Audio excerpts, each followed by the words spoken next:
Hello class 4 and welcome to your online class of English literature. So since our syllabus is over for 5th online test, we still need to complete 3 to 4 chapters for your annual examination as well. So today, keeping that in mind, I have a new chapter for you, that is chapter 18, the one that got away, page number 108, 109, 110, 111. These are the 4 chapters we are going to see today in your literature class. So first of all, I want you all to open your book and keep it in front of you and read along with me. This is a very easy and relatable story that we are going to see today. I hope you will understand it. So let me read one by one what is written in the book. And what have we to remember to bring tomorrow? Mrs. Copper asked at 3:30. Malcolm, sitting near the back, wondered why she said we. She wasn't going to bring anything. Something interesting, Mrs. Copper, said everyone else altogether. And what are we going to do then? Stand up and talk about it, Mrs. Copper. So don't forget. All right? Cheers on tables. Goodbye, class 4. Goodbye, Mrs. Copper. Goodbye, everybody. So that is the first paragraph that we will see in chapter 18. So let me tell you what is the plot of what is the introduction of the story. Okay. Now, this is a class of students and it is going to be very relatable because it is a class of students of class 4. Okay. And it was about to be 3 o'clock, and you know what is 3 o'clock? 3 o'clock, bell rings so that we can go home. And like you people, even they were very excited to go home. It was their last subject, last period was going on. And that time Mrs. Copper asked everyone that you know what is tomorrow and you know what we have to bring tomorrow. So among the students, there was one particular boy whose name was Malcolm. He was thinking that why Mrs. Copper is saying we when she does not need to bring anything. Okay, so he is a little bit mischievous over here. We are going to see what he is going to bring, and he is actually the main hero of the story. Okay, so everyone shouted that yes, Mrs. Copper, we remember what is tomorrow and what we need to bring. They shouted that something interesting we need to bring. And Mrs. Copper said, and then what are we going to do about that?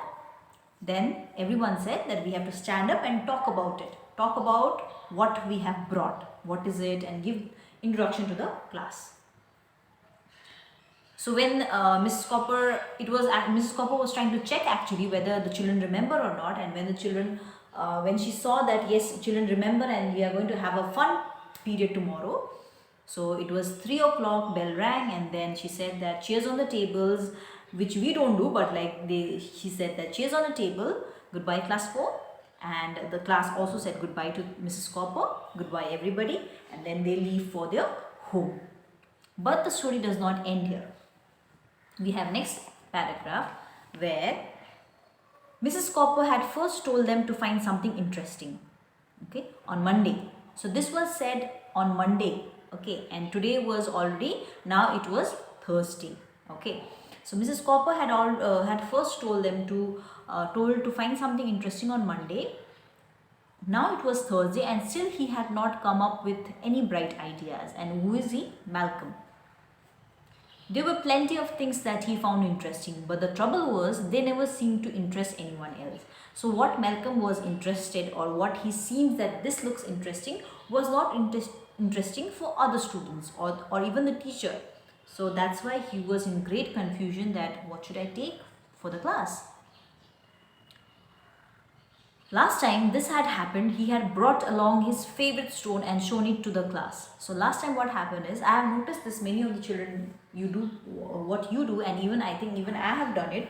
Whenever I used to find something very amazing and something very, a stone which has the figure of maybe Ganesh, okay, the idol Ganesh, which looks like it has a nose and then a trunk and all that. Or some of the times I have also found a stone with, like, of different shape, okay, which look like a face, or like so many things. So it is interesting for us, so we collect that and we keep it for us, but it might not be interesting for the other people. So last time when Malcolm brought his favorite stone and shown it to the class, Malcolm said, oh, the madam said, Mrs. Copper said, very nice, Malcolm. Now tell us what interesting about it. So what is interesting about it? Tell us about it. And he hadn't know what to say. Malcolm didn't know what to say. Surely anyone looking at the stone could see how interesting it was. But he couldn't express why it is interesting for him. Mary was going to bring her Goebel. So now they are all discussing in the class to bring what to bring tomorrow. So Mary, one of the girl in the class, was going to bring her Goebel. Now what is Goebel? It is actually a mouse-like. Okay, it is actually a rodent which looks like a mouse. Okay. James, Sarah and William had loudly discussed rare shells and fossils. So they are going to bring some rare, rare means hardly we can find such kind of shells and fossils. You know what is shells, shells and fossils. Now fossils are the bones of the extinct or dead animals. So that is what they are going to bring, these three. And the only spider in the world with 5 legs, and among them, one of them is going to bring the only spider which has 5 legs. Now we know that spider has 6 legs, but they are going to bring tomorrow a spider which has 5 legs. It can't be a spider then, said David. Now David is one of the boy who was eavesdropping. Now what is eavesdropping? Who was listening to their conversation. He was not the part of the conversation, but he was, keeping his eyes and like ears open to their conversation. So he said, if it has 5 legs, I don't think so it's a spider. It might had an accident, William said. So he said it might have an accident and that's why he broke his leg. That's why it has only 5. I don't think so. It's otherwise, if it has only 5, then it is not a spider. Isabel intended to bring her pocket calculator and show them how it could write her name by punching in 738051. Now Isabel, she is going to bring her calculator, which she discovered that by punching. Now you know what is calculator. Now calculator has only numbers on it. So she said that I can punch this number. Punch means not actually punch, but like I can press these numbers and I can turn it upside down to write my name. So if you see, even in your book, if you see, you can try in your calculator as well if you have the calculator. If not, you can see in the book itself. If you see this number 738051, and if you try it to place your book upside down, where is it? Okay, here. So it's a mirror reflection. I'm not sure you can see or not, but it looks ISBILO. What? ISOBEL.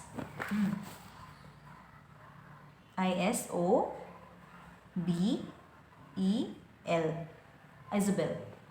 Okay, so that's what it looks like. You can try this and turning it upside down. She did this every time, but it still looked interesting. So she does this every time whenever teacher used to tell her to bring whatever like interesting it is. So she used to do this every time, but still it used to amaze other children, and it used to look very interesting for other people or for the class. So that's why she used to do every time this thing. Malcolm could think of nothing.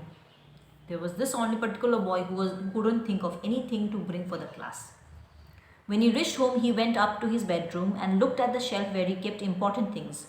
His twig that looked like a stick insect, his marble that looked like a glass eye. His stone had once been there as well, but after class 4 had said it was boring, he had put it back in the garden. He sat down on his bed and began to think. On Friday after assembly, class 4 began to be interesting. Mary kicked off with a gobble that whirred around its cage like a hairy balloon with the air skipping. Then they saw William's lame spider, James' fossil, Jason's collection of snail shells, stuck one on top of the other like the Leaning Tower. So it was the next day, okay. So whatever they were planning to bring, they all brought for the for the class, and the class looks very interesting and very interested and excited. They all were amazed to see what one is doing with their stuff. And David's bottle conquers that he had kept it in an airtight jar for 3 years. Uh, they were still as glossy as new shoes. Then it was Malcolm's turn. Now, once everyone was done, it was Malcolm's turn. Now, till yesterday, he was telling that he was so confused what to get for the class. But let's see what he gets. We still don't know what he has got for the class. He went up to the front as he held out a matchbox. So he was holding one matchbox. So he went in front of the class. He was holding a matchbox. He had chosen it very carefully. So very carefully he was holding it. It was the kind with the same label top and bottom, so that when you opened it, you couldn't never be sure that it was the right way up and all the matches fell out. So he has placed the matchbox, and he was holding the matchbox so carefully, and he was trying to balance it, and he was checking it whether the side is correct or not, so that if he opens it and the matchbox falls from down, so that is going to be a flop for him. So he was being very carefully with the matchbox. We still don't know what is inside, whether it's matchstick or what is it, we don't know, but he was being very careful with the box. He was checking whether it's the right way or the wrong way to open the box. Okay, when you opened it, you could never okay, Malcolm opened it upside down and jumped. So as soon as he opened it upside down, so it should be up, but he opened it in a wrong way, and it dropped. Something dropped. We still don't know what it is, but it dropped. Okay, and as soon as it dropped, Malcolm started to jump. He jumped so loudly, screaming, and he jumped. Mrs. Copper jumped too. So looking at him, even the teacher, Mrs. Copper, jumped. That, what is it? Oh my God, what is it? So she started to jump. Malcolm threw himself down on hands and knees and looked under her desk. So Malcolm just threw his hands, and he shouted and screaming, and looked under her desk, teacher's desk. Okay, what's the matter? Mrs. Copper said. So what is the matter? What is it? It's fallen out, Malcolm cried. He said that it has fallen out. What is it? Mrs. Copper said, edging away. Even she's trying to search. What is it? I don't know. It's got 6 legs and sharp knees. So he said that, I don't know what is it called. What is that called? But it got 6 legs. Okay, it has 6 legs and a very sharp knees it has. Okay, very pointy knees it has. And sort of frilly ginger eyebrows. And the eyebrows are also very, very frilly, very rough and very, sharp, like ginger eyebrows. Very stiff and on stalks. He pounced. There it goes. Where? So again he's saying that there it goes. Where? Everyone is shouting. Missed it, said Malcolm. It's running under your chair, Mary. So he said that it's running under your chair, Mary. So Mary squeaked. Okay, even she screamed and climbed on the table. She climbed on the table because she thought that was the right way to behave when creepy crawlies were about. So whenever you see creepy crawlies, that means very insects which are very, pointy, and how insects can be. So whenever you see some insects, that is the right way to react. Okay, if you are scared of something, that is what we usually do. We jump around, we try to chase it, some of you even try to kill it. So Mary did the same thing. She jumped on top of her table, okay, and she's screaming. I see, Jason yelled and jumped up and down. And Jason also joined in, I see it. So he's just randomly saying, I don't know he saw it or not. He's just randomly saying that I saw it. Jason yelled and jumped up. Again, even he jumped up and down. David threw a book in the direction that Jason was pointing. So Jason was saying, it's there, I saw it. And David threw the book on that point on it, that side, that corner of the classroom, so that he can hit it or kill it. James began beating the floor with a rolled up comic. And James was hitting the floor with the comic, that wherever the book flew, so there he is hitting it so that to kill it. Okay, I got it, I killed it, he shouted. It's crawling up the curtain, Sarah said, and Mrs. Copper, who was standing by the curtains, moved rapidly away from them. So Mrs. Copper was standing near the window curtain, and Sarah said that it's going upstairs, it's going up to the curtain. And when she said that, Mrs. Copper also got away from the standing place. moved rapidly away from them. It's over by the door, Mary shrieked. Again, Mary said, it's over the door. And several people ran to head it off. Chairs were overturned. Malcolm stood by Mrs. Copper's desk with his matchbox. His contribution was definitely the most interesting thing that anyone had seen that morning. So, the entire class was at mess. Okay, nobody saw, actually it was all their imagination, that it was this, it was that. So Malcolm only, what was his contribution is, he only put the impact on the class, even the teacher, that whatever he brought, it has 6 legs, sharp knees and a very ginger like eyebrows. So he doesn't know what it is. Now everybody started to react how usually we react when we see creepy crawlies, and though the class was at full mess, they were all jumping and shouting, but Malcolm's contribution was the best among all to make the class very interesting. And he was only sorry that he hadn't seen it himself, and he was only sorry for the mischief that he has done, because he did not bring anything for the class, and he's saying that he's only sorry for the lie that he said, and he's only sorry for the mess that he had made, and he didn't even he has no idea what it looks like and what it was. But definitely Malcolm's contribution was the best for the class. Okay, so that's all for the chapter, the one that got away. I hope you have understood. You can also practice reading every now and then, and it's very easy to understand. We'll start with the question answer in the next class. Thank you.